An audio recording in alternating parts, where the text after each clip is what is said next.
Home initiative of the provincial government is failing a huge number of kids in our community. Struggles with focus, processing information, and learning in a didactic way are some of the issues facing kids with learning disabilities and ADHD. Learn more about what you can do at home with my guest today. This is Beyond the Classroom, and I'm your host, Kathy Thompson. My first guest is Diane O'Reilly. Diane is an ADHD life coach, and she has ADHD herself, and is the owner of Indigo Tree Coaching, where for more than a decade she's been coaching ADHD adults, parents, and teens. She has a holistic and compassionate approach, believing that people with ADHD aren't broken in need of fixing, but are in need of deeper understanding. She uses approaches that allow people to transform into the fullest expression of who they are. She lives just outside of Toronto with her family, where she coaches from her home office via Zoom or in person. Welcome to the show, Diane. Hey, Kathy. Thank you for having me. Thank you. You're welcome. So I've got some questions for you today, specifically around ADHD. Can you tell us some of the common symptoms of ADHD in children and teens and even adults? Okay. Well, the diagnostic terms would be hyperactivity, inattention, and impulsivity. But that doesn't really cover all of it, because there's variations on all of those. But those are the main three, and that would be the same for adults as it would be for children, and they come in different degrees. Okay, so if my child had some of these, what behaviors or things might I see as a parent that would sort of red flag me for maybe getting some more testing done? Okay, so there's three types of ADHD. There's inattentive type, combined type, and hyper-impulsive type. So Okay. first, one, you might just see that they're very daydreamy. They seem to tune out a lot. They don't seem to be necessarily connected to what other people are saying. Live in their own world, almost like a bubble. With the combined type, and that's me, you would see maybe a bit of hyperactivity, but hyperactivity can all be cognitive too. So it could be just, a lot of racing thoughts. And also the dreamy, inattentive, distractible stuff. And with the hyper-impulsive, you might see too much talking, racing around, not able to sit still, not able to stop themselves from doing stuff, seeming to be out of tune with other kids, maybe poking kids when they're not, joking with them in ways that's not really funny, so it shows up in a lot of different ways. Okay, yeah, those are some, definitely as you're talking, I can picture, just these behaviors that you're describing. So that's pretty clear. So what is the prevalence rate for ADHD in Canada? Okay. Well, globally, it's about 5%. In Canada, they sort of vary between about 5 and 9%. Okay. But that is changing because we think we're only getting to about half the people who actually have it, because now there's more, information about it. There's more media about it. There's more knowledge, brain scans and so on about it. So. Okay. Yeah, that's interesting. And do you find that there are a lot of kids, and maybe you know this or don't know this, but I find just with the tutoring organization and talking with parents will suspect ADHD because their children are having difficulty focusing in the classroom. And do you find, I've found over the years there's an increase in this of people talking about it. Is there actually an increase, or is that link for kids having problems focusing? Oh, they must have ADHD, or can you comment on that? I think there is, just generally, they're saying that in regular people, focus is an issue, right? Because things are happening fast, there's more gaming, so there is an impact with that. ADHD is, a neurobiological condition. It's a serious sort of medical disorder that if you have this kind of lack of focus, it doesn't matter how hard you try to apply yourself and say, this time I'm going to be better, this time I'm going to do it, you can still get distracted. So it's kind of chronic, right? It's every day, no matter what. You can't. Okay. And that can change too, right? That could be like people will come to me and they'll say, oh, but my kid, he's so like not focused at school, but when he's at home, when he's gaming, he can focus for hours, so he can't have ADHD. I'm like, no, actually, the lack of focus is not a problem in people with ADHD. It's an inability to judge what I should be focusing on and when. So that might mean that, you know, I'm really interested in gaming, so I can focus, right? And I love it. But when I'm in French class, I'm really bored. And I hate it, so I just start, tuning out. So yeah, I it's not. think you hit the nail on the head right there when you said it's not the focus, it's Yeah, the inability to understand where to put the focus at the appropriate times, kind of thing. yeah, exactly. If I summarize it. Yeah. So I haven't heard it put that way, but that makes total sense. Mm-hmm. Hmm. Yeah. And so right now with the learning at home and obviously kids are out of school, it must be really difficult for kids with the diagnosis of ADHD to be able to work through the schoolwork coming home from multiple teachers and that regulation and organization. Can you tell us some tips or something parents can do in this case? Yeah, I mean, it is really difficult because, one of the things that would keep them on track is a teacher that would say, well, here's just this much. Go do that and then come back and do this. And what they're getting now is like just all of it. And they're not able to necessarily have the executive function to, separate that and make it work in little chunks, right? They just Mm, don't have that. Um, yeah, it's tough. So more accountability is what we need. So okay. even if you're in a classroom setting or even a home setting, if your child is in their room all day and you're not passing by their desk or you're not checking on them in any way, then that just gives them too much freedom. Mm, They actually, although they hate routine, they need it. They don't have it internally, so they need it externally. mhm. So providing that, and that's tough because they're working too, right? Absolutely. It is hard. And I remember us talking years ago, and I know you've done a webinar for us in the past at Beyond the Classroom, and talking about the importance of scheduling. And I think you were saying, come home, undo the backpack, go through a binder check, I believe you said, and different really concrete things that you can do with your kids to, Yeah, even now it would be sort of like a Google Classroom check, or just checking in on the kids or having some sort of a schedule. yeah, I think it sounds like you're saying that would be really helpful. yeah. I mean, work with them. You have to be cognizant of their own sensibilities. If they're not a morning person, then don't make them sit down. Like I have one client who her mother says, you need to sit down for 2 hours. And that just shuts her down right away. She's Mm. tuned out from the beginning. That's like telling me to do a plank and not telling me when it's going to end. I'm already looking for the escape. I'm like, when's the teacher going to turn around so I can cheat? So work with your child. Say, can I, how long? I mean, we're sprinters, not marathon runners. So 20-minute bursts, 25-minute bursts, 45-minute bursts, a small break in between, Can you start at 1 and then have lunch and then do this? Can you tether it to something else you're doing in the day? So there are lots of different ways of holding somebody accountable, but also giving them enough autonomy that they are actually motivated to do it themselves.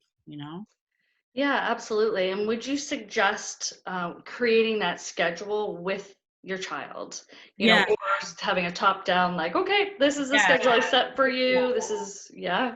Really important, like a lot of the work that I do with clients is trying to get them to understand their own needs and the conditions that would make them thrive. Like I have a little saying that when you meet the needs, the traits recede, you know? And Mm, so what is the need beneath that trait? If you're always procrastinating, what is the need? Is it a need for clarity on that piece of work? Or is it a need for mm, accountability, someone to check in?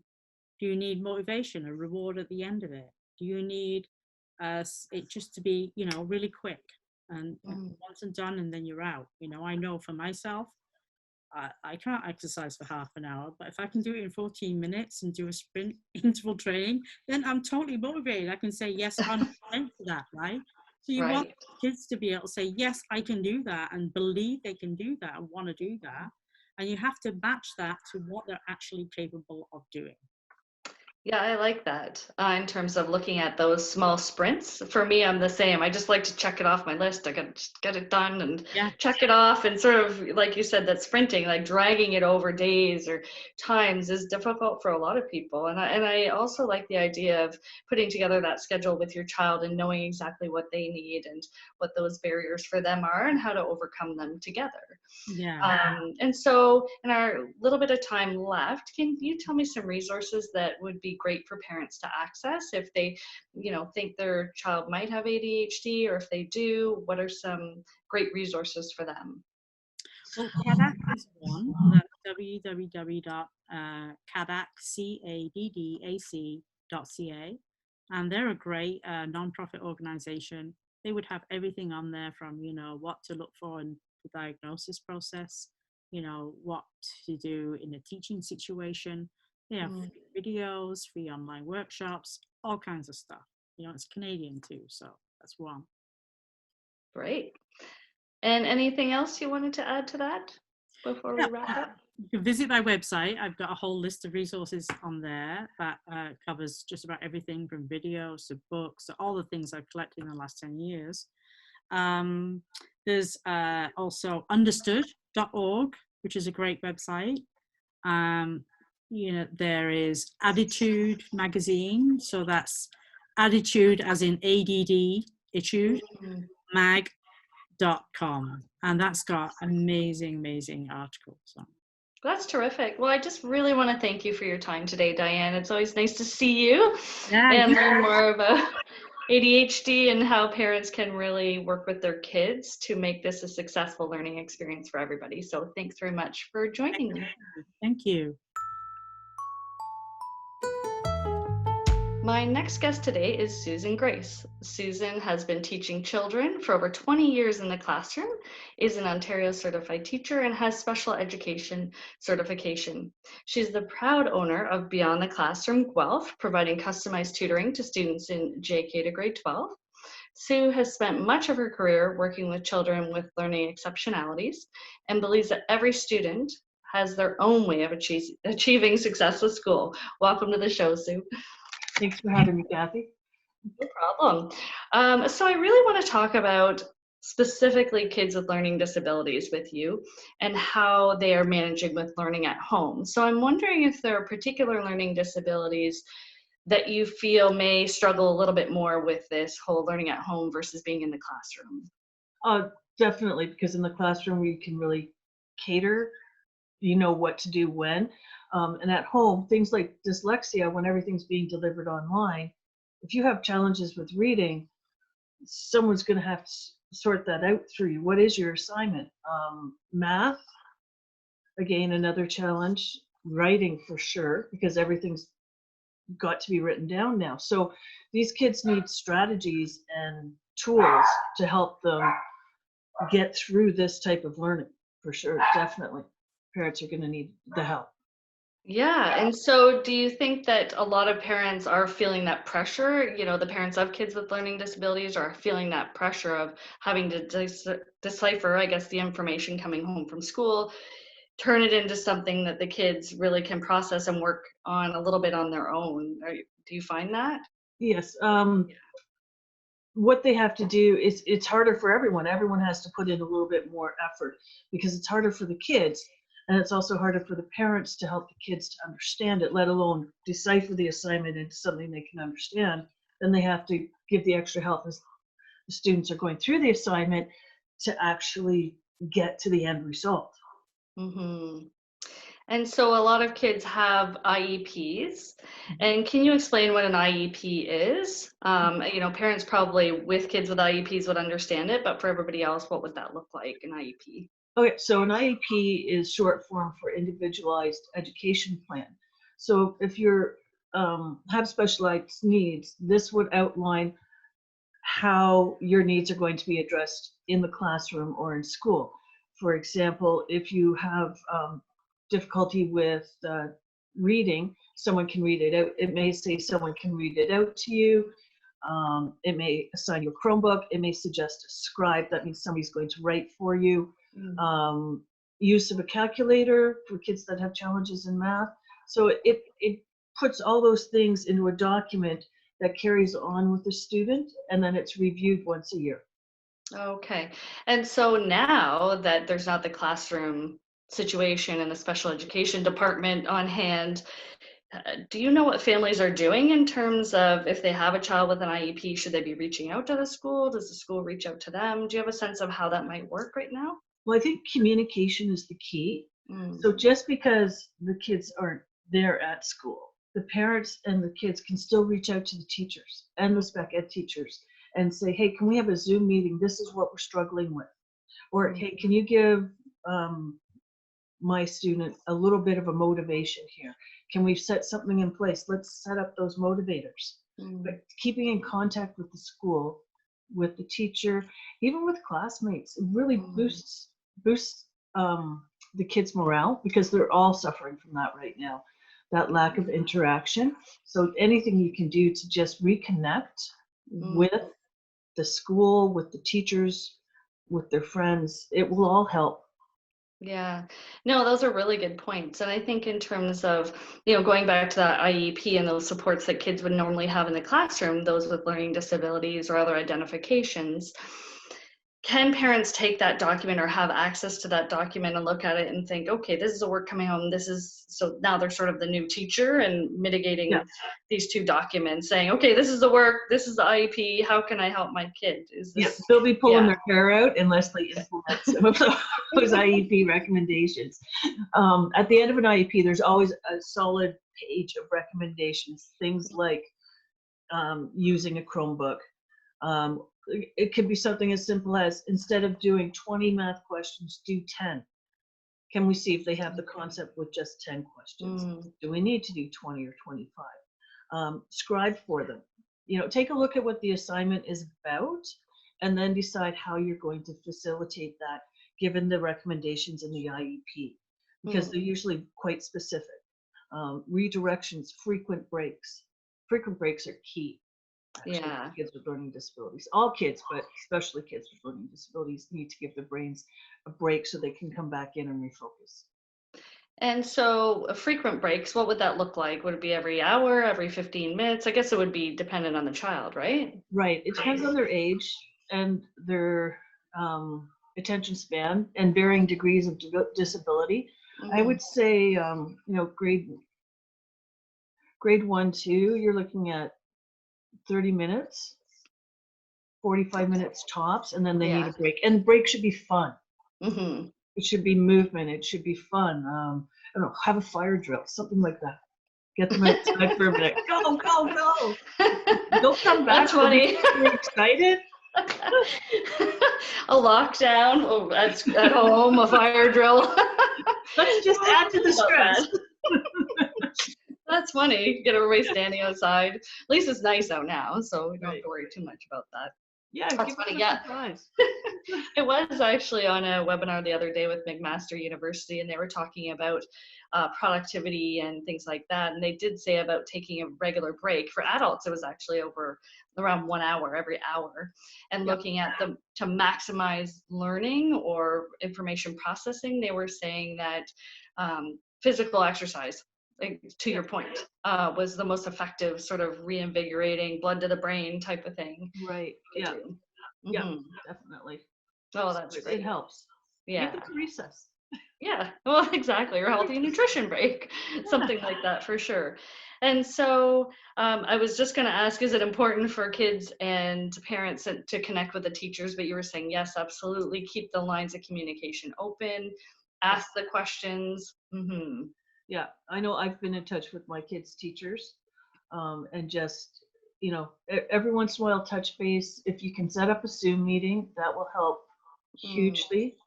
To just say, the kids pick up on it. We're all on the same page. We all want this for you. Let's help them to organize themselves as well. Like if you can get your child to buy in on, this is what I need to accomplish today, or what do we want to accomplish today? Let's see, let's set some goals. Then they take ownership. And let's see, when we meet with Miss Henry, look, we can show her what you've done. And it all comes together as one complete package. Yeah, that's true, actually. Yeah, circling back instead of just submitting documents, that kind of thing. And so, as an experienced teacher, you have 2 kids in grade 8 and 11, is that right? Right. And so, how are you finding learning at home in your household? I'm curious. It's funny because both of them are missing school. Completely would rather be at school, interacting, even for the learning. They say they would rather be at school. But one works independently, needs a desk, needs time, quiet time. The other one needs to talk everything through with me. So I have to give them different spaces to work in. So it depends on the personality.